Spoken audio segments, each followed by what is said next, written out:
Bonjour à tous, c'est Hugues, j'espère que vous allez bien. Je vous retrouve aujourd'hui pour une nouvelle vidéo qui est un peu spéciale dans la mesure où c'est la première fois que j'effectue ce type de vidéo sur ma chaîne YouTube. Cette vidéo-là va être un entretien blanc que j'ai effectué avec mon colocataire actuel, mon colocataire qui a envie d'effectuer une expérience en M&A en private equity, qui a envie de réaliser son stage de fin d'études dans un de ces métiers-là. Et donc ce que je lui ai proposé de faire, c'est de le coacher un petit peu, entre guillemets. Donc ce que j'ai fait, c'est que je lui ai envoyé des ressources pour qu'il puisse travailler un peu la partie fit et la partie technique pour un entretien classique en M&A. Et on a essayé de se mettre un peu dans des conditions où j'ai sorti une petite chemise, hein, même si vous avez pu voir que sur ma chaîne YouTube, c'est plus trop l'habitude, c'est plutôt l'habitude des pulls. Bref, et j'ai lui poser différentes questions, que ce soit des questions fit et des questions techniques. Donc la première partie de cette vidéo va porter sur les questions fit et la seconde sur la partie technique. Et je vais mettre pause et je vais énoncer certains points d'amélioration des réponses de Ronan, même s'il faut être ultra indulgent, dans la mesure où, c'était la première fois que Ronan effectuait ce genre d'exercice, et c'est un peu dur de se mettre dans la peau d'un entretien, enfin dans le contexte d'un entretien lorsqu'on effectue ça avec son ami, et de deux, dans la mesure où c'était la première fois qu'il effectuait un entretien de M&A, ce qui est un exercice qui est ultra compliqué, et on ne réussit jamais un premier entretien de M&A à 100%, sauf exception. Et maintenant, vous allez me voir réagir à l'interview que l'on a tournée il y a quelques jours. Bonjour Ronan, je suis Hugues, je suis analyste dans la structure au sein de laquelle tu as postulé. Donc, tu as postulé pour un poste de stagiaire analyste M&A pour nous rejoindre pour 6 mois. Je vais me présenter très rapidement et ensuite après, je te poserai quelques questions fit et puis des questions techniques. Est-ce que ça te va? Très bien. Parfait. Donc, moi, je suis Hugues, j'ai rejoint l'équipe il y a très peu de temps. On travaille sur différents types d'opérations sur le secteur mid-cap français. Et voilà, bon, avant de rejoindre en tant qu'analyste, j'ai effectué plusieurs stages, un stage en M&A, un stage en private equity, et c'est un métier qui m'a beaucoup plu, raison pour laquelle j'ai décidé de rejoindre ce métier et également cette structure, car il y a une super culture d'entreprise, il y a une super ambiance, etc. Mais bref, là n'est pas le sujet, le plus important c'est toi. Et donc, est-ce que tu peux te présenter un petit peu? Bonjour Hugues, merci pour ta présentation. Je suis Ronan Chamard, je suis étudiant du programme Grande École de l'EDEC en finance, ainsi qu'un étudiant dans le double diplôme avec les mines Paris et master spécialisé en climate change et sustainable finance. J'ai deux expériences notables en finance. Une première expérience en equity portfolio management, analyste à Ports en Par, une filiale du groupe BNP. Et un autre stage en tant que financial analyst, plus précisément assistant au CFO, dans une trading house de commodités. Euh, dans mes intérêts, je suis aussi fortement intéressé par la finance verte, l'économie comportementale, et dans mes passe-temps, j'aime pratiquer le sport, amateur de sport en salle, ainsi que de trail et de course à pied. Ok, pause. Donc là, Ronan vient de répondre à la question présente-toi. Ce que j'ai bien aimé, c'est la manière dont il a structuré sa réponse. Mais pour moi, il manquait encore un petit peu d'organisation. Ce que je vous conseille de faire et ce que je conseille à toutes les personnes que j'ai pu accompagner justement dans la préparation de leurs entretiens, c'est soyez le plus organisé possible. Donc, c'est-à-dire, dites à la personne qui vous interviewe, ok, je vais me présenter en X points. Donc, ça peut être en 2 points, d'un point de vue scolaire, puis d'un point de vue professionnel. Là, c'est ce que Ronan il a fait. Il a donc parlé de un de ses études, de deux de ses expériences professionnelles, et ensuite il a parlé de ses hobbies, donc d'un point de vue un peu plus personnel. Ce qui est bien, mais il a oublié d'énoncer ces parties-là. Donc là, bon, c'est du détail, mais il a très bien répondu. Et il y a un point peut-être clé, je pense, dont il n'a pas traité, c'est le fait qu'il a un profil. Alors, en soi, il peut utiliser plusieurs stratégies dans sa réponse. Il peut soit ne pas parler du fait qu'il a un profil un peu plus marché qu'un profil finance d'entreprise. Et donc, ça, c'est quelque chose. Normalement, il doit savoir qu'il va être challengé dessus lorsqu'il postule pour un poste comme en M&A. Et donc, on va voir comment il répond à cette question-là. Mais je pense que ça peut être intéressant de tacler directement cette première question, d'anticiper cette question qui va être posée en donnant une raison, même si je n'ai pas encore posé la question, mais une raison qui l'a poussé à postuler en M&A. Ok, ok, très bien, très bien, très bien. Tu as l'air de m'avoir un profil un peu hybride, enfin, tu as l'air de toucher à tout, que ce soit finance durable, finance de marché, un peu finance Exactement. d'entreprise avec ton deuxième stage. Est-ce que tu peux me donner les raisons pour lesquelles tu postules à un poste de M&A, de stagiaire analyste M&A? Alors que ce soit au cours de ma césure et de mon double programme, j'ai développé un fort intérêt pour la finance d'entreprise et ses métiers, vraiment particulièrement le M&A. Le dénominateur commun à mes deux stages, je dirais que c'est l'analyse financière. Dans un premier temps, dans mon premier stage à Porzampar à BNP Paribas, j'ai effectué de l'analyse financière et notamment certaines tâches qui pouvaient s'apparenter à de l'equity research. J'ai même eu une phase de pitch où je devais introduire ces valeurs-là à un comité d'investissement. Et dans mon deuxième stage, j'avais des activités comptables et des activités d'analyse financière pour la trading house dans les commodités. Et donc, le dénominateur commun étant l'analyse financière, c'est justement ça c'est ça qui me fait que j'oriente aujourd'hui mes futures expériences dans ce domaine. Donc là, Ronan vient de répondre à la question pourquoi est-ce que tu veux donc postuler en M&A suite aux expériences qu'il a effectuées. Il parle d'analyse financière, très bien. Il a utilisé des mots-clés que j'aime beaucoup, comme par exemple le mot-clé pitch. Attention, il faut faire attention parce que on n'effectue pas que de l'analyse financière en M&A et je pense même que ce n'est pas la partie principale du métier. On effectue une majorité du temps des documents marketing, donc il a parlé du mot pitch. En effet, on peut effectuer des pitchs. Et donc, on va effectuer des présentations, donc ce que j'appelle les documents marketing, sur différents sujets, dans différents contextes, que ce soit dans un contexte de pitch ou lorsqu'on veut vendre une société, par exemple, lorsqu'on crée l'information mémorandum. Donc là, je pense qu'il manque un petit peu ça. Il a le côté technique du M&A, ça j'en suis sûr, enfin du moins il m'a convaincu par sa réponse, mais il manque peut-être la question un petit peu marketing donc, du M&A, où là il n'a pas encore abordé le sujet. Ok. Est-ce qu'il y a d'autres pans du métier du M&A que tu aimes bien également ou c'est que l'analyse financière? Parce que ce n'est pas que de l'analyse financière qu'on effectue en M&A. Une grosse partie marketing également.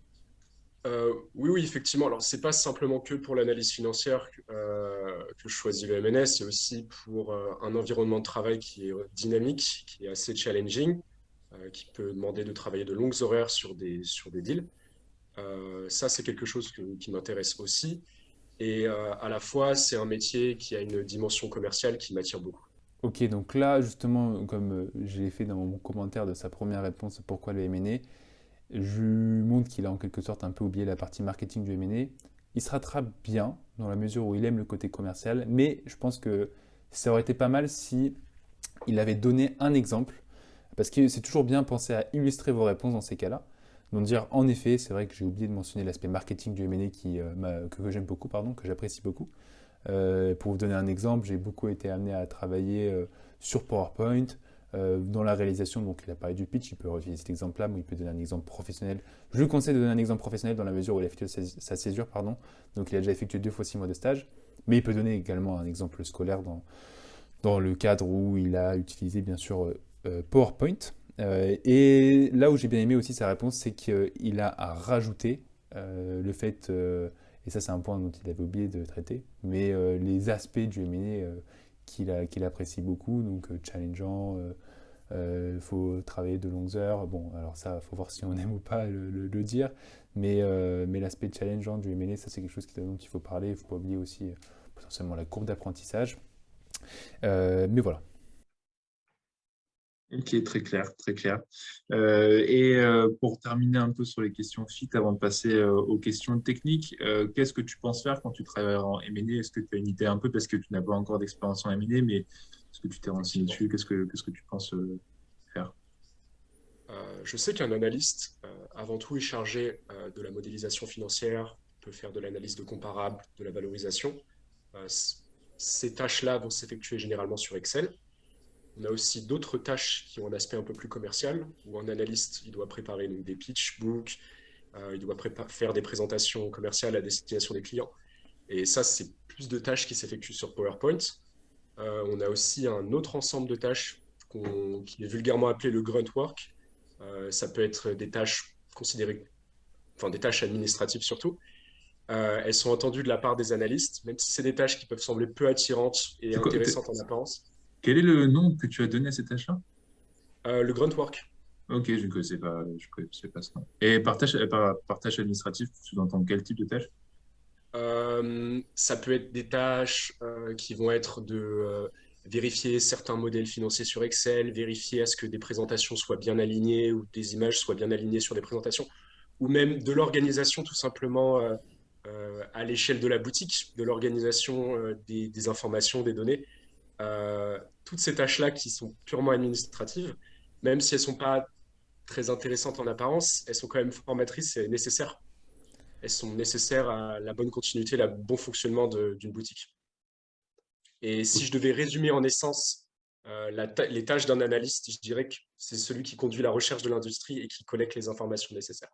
Donc là, Ronan vient de répondre à l'une des questions qui est souvent posée en entretien de M&A. Donc, qu'est-ce que tu penses que tu vas effectuer lorsque tu vas rejoindre la structure pour le poste? Attention, Ronan a parlé de rejoindre en tant qu'analyste. Bon, là, c'est pour un poste de stagiaire. Vous pouvez tomber sur des personnes qui peuvent être un peu tatillons et vous allez voir qu'ensuite, je parle de ça, dire que va bien rejoindre en tant que stagiaire et pas analyste, hein. Parce que certaines personnes aiment bien la hiérarchie. Donc, attention un petit peu aux mots que vous utilisez. Bon, là, c'est pas ce qui est le plus important. Là, Ronan oublie le fait d'être organisé. Il avait donc bien commencé, comme je vous l'avais dit au début, hein, même s'il n'avait pas dit en 3 points, etc.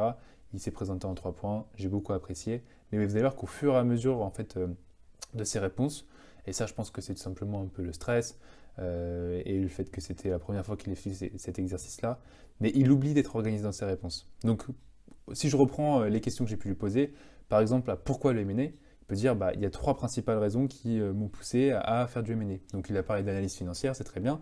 Il a parlé du fait que c'était challengeant. Et après, il a dit que le côté commercial, il aimait bien. Donc on peut dire, voilà, ça c'est les 3 raisons. Pour en revenir à la question que je vais me poser, qu'est-ce que tu penses faire quand tu vas rejoindre notre structure en M&A? Il énonce des tâches, mais encore une fois, il n'est pas forcément très très organisé dans ses réponses. Donc attention à être organisé dans ses réponses. Donc là, par exemple, pour répondre à cette question-là, qu'est-ce que tu penses être amené à faire si tu nous rejoins en tant que stagiaire analyste M&A? Il peut dire qu'il peut être travaillé tant sur la phase d'origination de deal, donc là ça va être plus la recherche de société qui veut se vendre, donc des tâches de screening, des tâches de présentation, de réalisation de présentation, par exemple de pitch. Et donc dans un pitch, qu'est-ce qu'il y a? Il y a une phase d'étude de marché, il y a une phase de valorisation, il y a une phase de recherche de potentiels acheteurs, une phase de profil, d'effectuer un profil de société. Voilà, donc toute la phase d'origination, mais également sur des phases d'exécution, où là on peut effectuer de l'information memorandum en document marketing, des management de présentation, l'élaboration de la data room, le suivi des différentes phases de l'opération, etc., etc. Donc là, voilà, il manque un peu l'organisation de sa réponse. Il a donné des points, mais des points un peu par-ci par-là. Et il a également fait, je pense, 2 erreurs. Encore une fois, je ne vais pas du tout lui jeter la pierre parce que c'est un exercice qui est compliqué. Mais 2 erreurs, par contre, qui sont quand même assez importantes. La première, c'est n'utilisez pas, par exemple, là, je l'ai fait remarquer, mais le grunt work, je crois qu'il appelle ça comme ça. Bon, ça sert à rien de le dire. Je sais pas du tout si c'était pour entre guillemets impressionner ou quoi que ce soit. Vous pouvez plus vous tirer une balle dans le pied qu'autre chose parce que les gens peuvent se dire oh qu'est-ce qu'il essaie de montrer et tout, alors que bon moi je connais Ronan, c'est quelqu'un qui est super gentil, etc., et qui est pas du tout quelqu'un qui est là pour faire le show off, hein, disons, mais voilà, attention parce que certaines personnes peuvent le prendre comme ça. Et surtout la deuxième erreur qu'il a effectuée, c'est lorsqu'on parlait de tâches administratives. Il a dit que regardez si un modèle ne contenait pas d'erreur ou de vérifier une présentation, c'était une tâche administrative. Non, par tâche administrative, à la rigueur, ce qu'on aurait pu inclure, c'est peut-être faire un peu de data room, donc voilà, caviarder, ce genre de choses. Mais de l'analyse de modèles financiers ou des markups sur des présentations, ce ne sont pas des tâches administratives. Donc attention un petit peu à ce que l'on dit. Lorsqu'on ne sait pas, tout simplement ne pas répondre et passer à la prochaine question. Ok. Et en tant que stagiaire, parce que tu ne rejoindrais pas en tant qu'analyste, en tant que stagiaire, tu espères faire les mêmes tâches qu'un analyste. Enfin, aucune question piège dans ça, mais Bien sûr, j'espère faire effectivement certaines tâches d'un analyste et aussi pouvoir participer à ces tâches dites plutôt administratives. Je suis prêt effectivement, euh, je suis prêt de ce côté-là à effectuer n'importe quelle tâche en lien avec ces métiers. mais ok, ça marche. Bon, c'est noté. J'ai pris mes notes pour la partie fit. Maintenant, passons à la partie technique. Voilà, donc partie fit terminée. Si on fait en quelque sorte un peu un actif passif de son entretien, donc côté actif, hein, côté bien, c'est qu'il y avait quand même l'utilisation de mots-clés qui était important, donc analyse financière, pitch. On sent quand même qu'il a vraiment envie de travailler en M&A. Il manque un peu réellement sa volonté de travailler en M&A, un petit peu. Moi, j'aime bien avoir une storytelling. Donc, par exemple, je disais que j'étais très attiré par le milieu entrepreneurial. Voilà, vous pouvez effectuer ça. Enfin, dire vraiment vos raisons d'un point de vue personnel ou alors concernant vos différentes expériences professionnelles qui vous ont amené ensuite vers du M&A. Donc là, il lui manquait ça, mais quand même, il avait l'air d'être motivé. Il connaissait différentes tâches qu'un analyste pouvait faire. Donc ça, c'est le côté positif. Si on passe au côté passif, attention à être organisé dans ses réponses. Attention également à ce que l'on dit. Lorsque l'on ne sait pas ou lorsqu'on n'est pas sûr, autant ne rien dire ou se cantonner aux choses que l'on sait. Et dernier point, mais là c'est pour Renan, lorsqu'on sait que on a, alors c'est pas du tout une coquille, mais on sait qu'on peut être attendu sur un pan de notre parcours.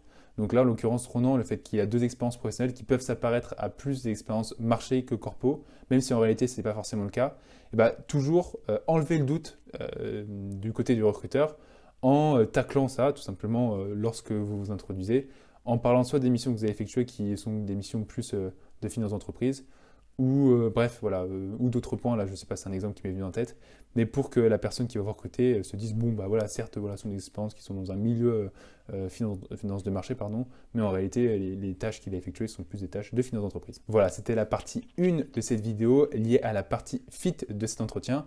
Il y a une vingtaine de minutes qui sera dédiée, enfin même plus de 25 minutes, qui sera dédiée, elle, à la partie technique des entretiens, pour pouvoir visionner cette partie technique dans laquelle, enfin, ce sera le même format que celle-ci, hein, je vais commenter les réponses de Renan, donner différents axes d'amélioration.